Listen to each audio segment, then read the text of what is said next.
Now, South Africa has released its plan to combat crime. We're going to discuss a court case against the GNU. We will also be looking at what people are saying in Parliament, calling each other racist. We've got a lot to cover today.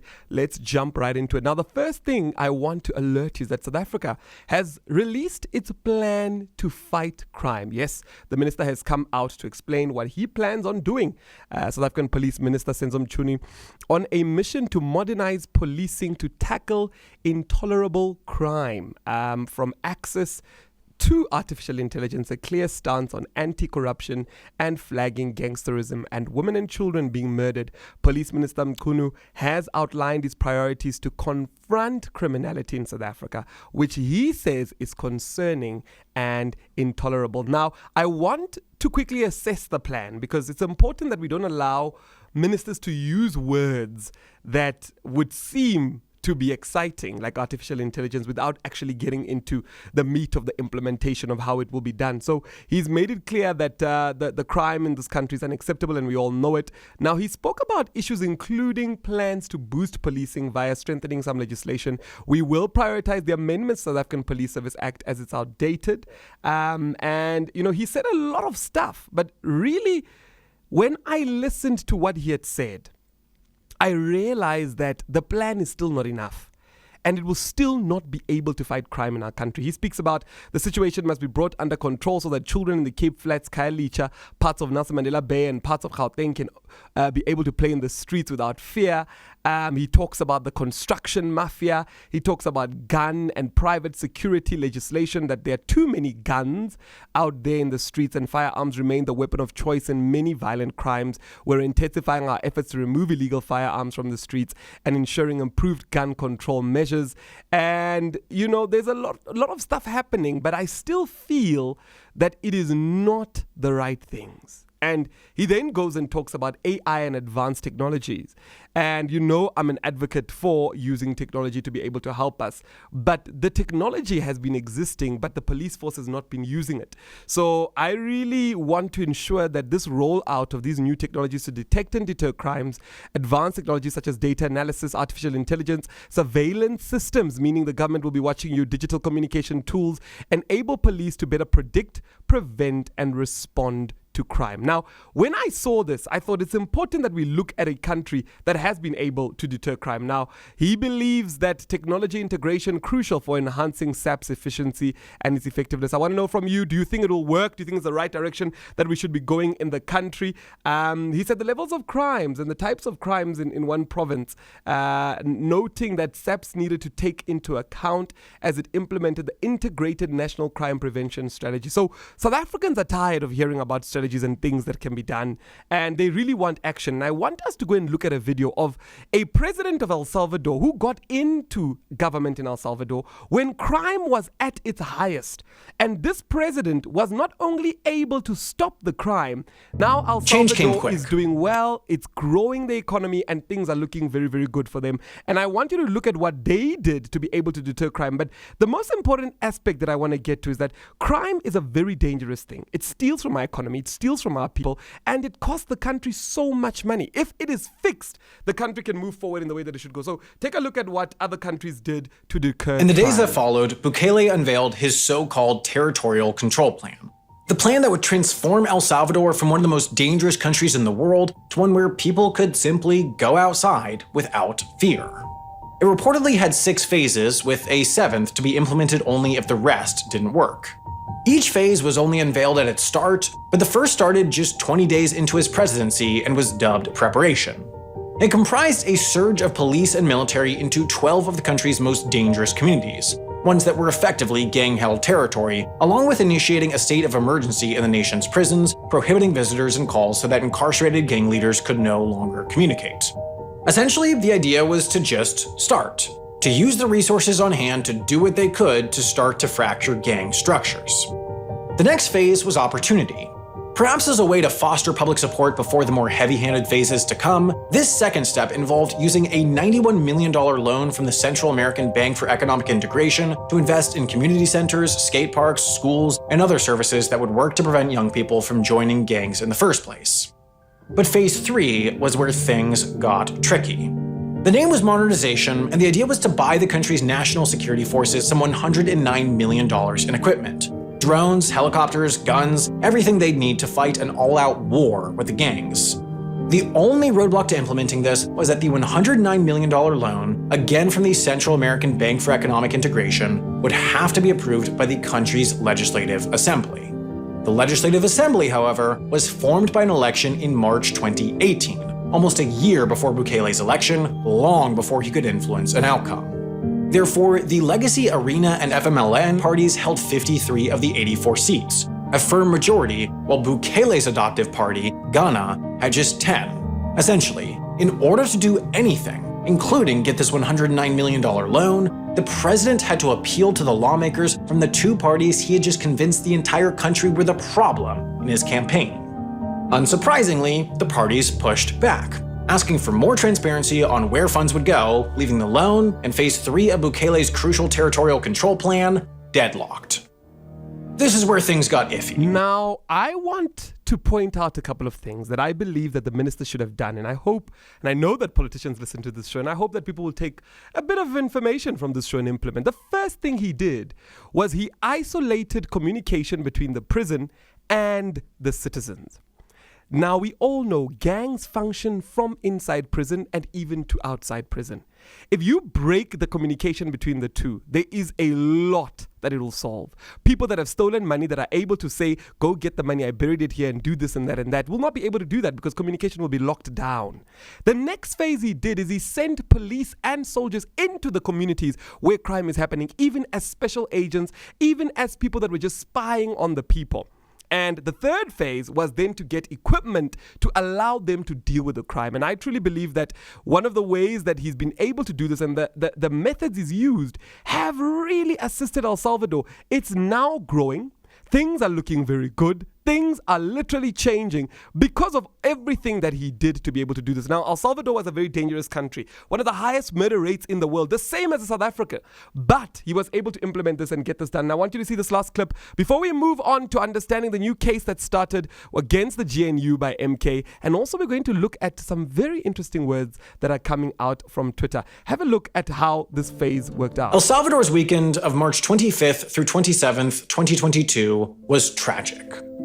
Nobody's exactly sure why, but the gangs were mad. Many speculate in response to the breakdown of a secret truce between them and the government, special treatment in jail in exchange for relative peace on the streets. Whatever it was, some 87 seemingly random people were murdered, and Bukele was furious. Years of slow and steady progress, a small early sign of success of his territorial control plan, were reversed in just one weekend. So he went to the Legislative Assembly and they approved a 30-day so-called state of exception suspending constitutional rights. Police wouldn't have to tell people why they're being arrested, they wouldn't need to read them their rights, detainees wouldn't have a right to legal counsel, and they could be held for up to 15 days without seeing a judge. The state of exception paved the way for mass arbitrary detention. So that's exactly what came quick. Police and military swarmed gang strongholds, arresting any known members, but also arresting anyone who appeared that they could be in a gang. Tattoos, by themselves, were enough to get thrown in jail. Police were reportedly subject to daily arrest quotas and encountered little blowback for false arrests, pushing them to just arrest anyone that they could imagine being a gang member, regardless of facts or evidence. By midnight Sunday of that tragic weekend, some 600 people had been arrested. By the end of the week, 6,000. And now, 1 year on, with the state of exception having been renewed and renewed and renewed, nearly 70,000 suspected gang members have been detained. 2% of the nation's adult population is behind bars, in overcrowded prisons stuffed 3 or 4 times beyond capacity, waiting to make their way through an overburdened judicial system. Mothers and fathers still search in desperation for their arrested. So the last part of this was when they allowed gangs to be dealt with by arresting them, even sometimes even going over what is usually known as people's rights. Now, we're not going to be able to deal with the gang situations, especially in gang areas, if we don't do things differently. And what they've done in El Salvador, yes, there are many people that say, look, it's wrong. There are family members that say, but my brother was not part of the gang. This one says they were. But basically, they looked for gangs and every gang member and they put them in jail. And immediately the crime dropped. Immediately the murder rates dropped. Immediately everything started to change for El Salvador. When you're dealing with crime is a violent thing. You need a different strategy to be able to deal with it. And that's more of what I wanted to hear and understand from what the minister is going to do. Because if South Africa can fix our crime situation, we can basically become a global superpower. Now, I want to know from you, what are your thoughts? Some people agree with me, some don't. What are your thoughts? What do you think about what I've just shown you? And you can go and check out El Salvador's story, a very interesting story. Now, a breaking story that's happening on Twitter. Minister Lindiwe Sisulu and a couple of other people have wanted or looked for the account that's known as @Gopolang on Twitter, and they wanted to expose it because that account always exposes political things that people are doing. And Lindiwe Sisulu actually alluded to the fact that it's the reason why she lost an ANC election because of this Twitter account.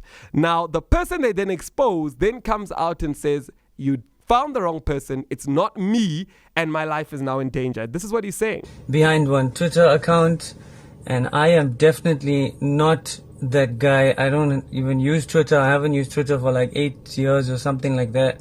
So it's false allegations. I have nothing to do with this. I don't get involved in any type of politics at all. Yeah, I'm getting threats and my family is getting threats, and this is absolutely weird and ridiculous. I cannot believe that this was put in the media, and it's definitely false allegations. I don't even know anything about politics. I don't even know the people in politics, to be honest. I only know like the heads of the political parties and no one else. So for me, this is like the weirdest news and the most scariest thing. So maybe if you're lost, if you go into the Gopolang account, you'd be able to see anything that it says. And here, it basically implicates politicians. It shares all their secrets, and it really goes in depth. And they've been trying to find out who owns this account. And all of a sudden, they came out with a press release. Yesterday, Lindiwe Sisulu was there, and they were saying they found who the person is, and they wanted to expose the person. And the person who they found, being Mohammed Jacob, he says, no, it's not him. And it's getting a little bit messy. I'm hearing about court cases that are happening. If you go to the trending page, you'll begin to understand that there is a court case that's happening. It is trending #1 on Twitter. And there are people that are saying that this should not be done. This is wrong. What are your thoughts about this? Do you think people that expose politicians on social media should be censored? What should be happening with them? I want to know from you. Remember, when you leave a comment, you help us engage and you also help us grow. Now, another story that's coming up is a court case which the MK has brought up. And it's a very interesting court case because it's something that a lot of people have spoken about. And I have also spoken about the very same thing. The MK party wants to take the SABC to court. They are saying that the SABC is misleading people by calling government of national unity a government of national unity. They are saying it's not a government of national unity. They are saying that it's actually a coalition, and this should be stopped. So we're going to jump into that story. But before we do that, remember the For This Reason podcast, the episode is out. It comes out every single Monday. You will remember that we've got an episode with Tarifani Banks, and he's unpacking data innovation, and he says how data drives success. It's a powerful interview where he explains how he's used data and he's using data to build spaza shops and many different things. And really what we want to do in this podcast is not just to bring you news that you can't necessarily use, but to bring you news that you can take in, implement in your own life and grow. So make sure that you go and give the For This Reason podcast a subscriber, switch on the notification bell, and make sure that you watch the interview and let me know what your thoughts are. Now, the MK party is full force taking the SABC to court. Former President Jacob Zuma says MK is taking SABC to court for using government of national unity. Now, if you understand this, President Jacob Zuma came out to say that it is wrong to say that this is a government of national unity because it's actually a coalition of the DA, ANC, and IFP and PA. And a lot of people are saying no, but that's not a coalition. It's a government of national unity. So there's a debate of words here. Now, obviously, when you use the words government of national unity, there are people out there automatically believe that whoever's against you does not want a government that is united. So they're coming out to say it's not that. It is actually a coalition. And there are some parties, opposition parties, including EFF and Action SA, that label the GNU a grand coalition between the ANC and DA, insisting that other parties had simply joined to enjoy luxuries of government. So they're not the only ones. There are other parties as well that are saying, no, this is a coalition and not a GNU. And as you can see there, the news is coming out in the court papers. MK party leader Jacob Zuma argues that millions of South Africans rely on the public broadcaster as their primary news source.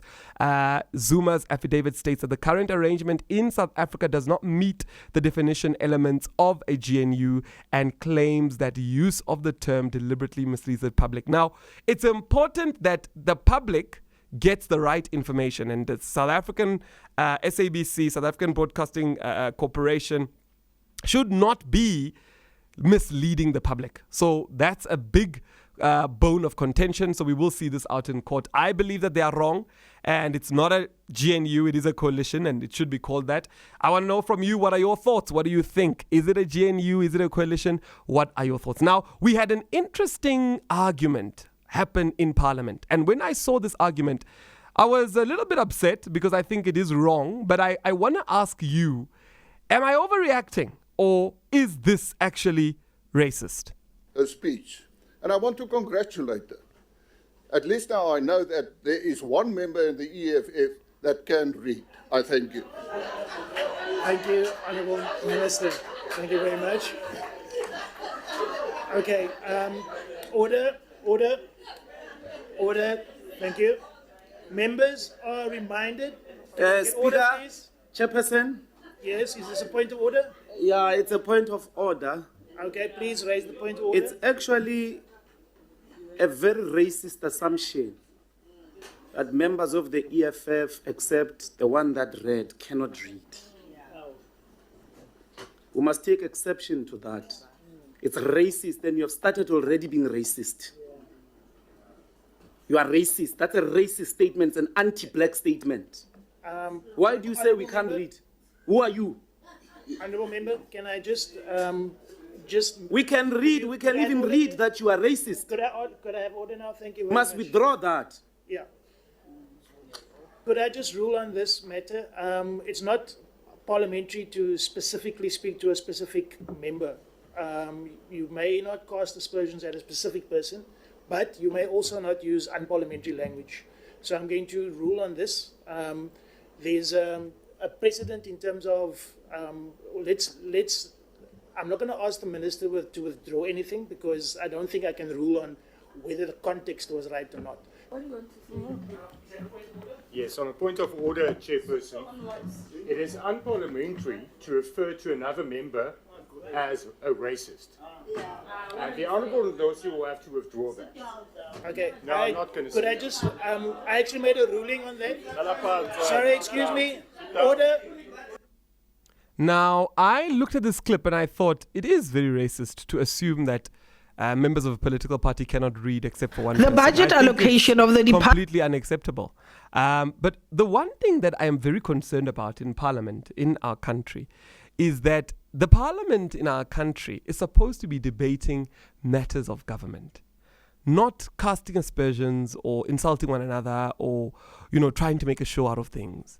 And I get concerned when elderly ministers begin to do this sort of thing, because the problem becomes that Parliament then becomes a joke instead of it being a serious thing. So I deeply think that it was racist and it's unacceptable for anybody to ever say such things in public. But I also believe that we do need to make sure that Parliament does not become a place where things just degenerate into people insulting one another, because it's completely unacceptable to have that as well. So what are your thoughts? Let me know what you think about that. Let me know what your thoughts are regarding that.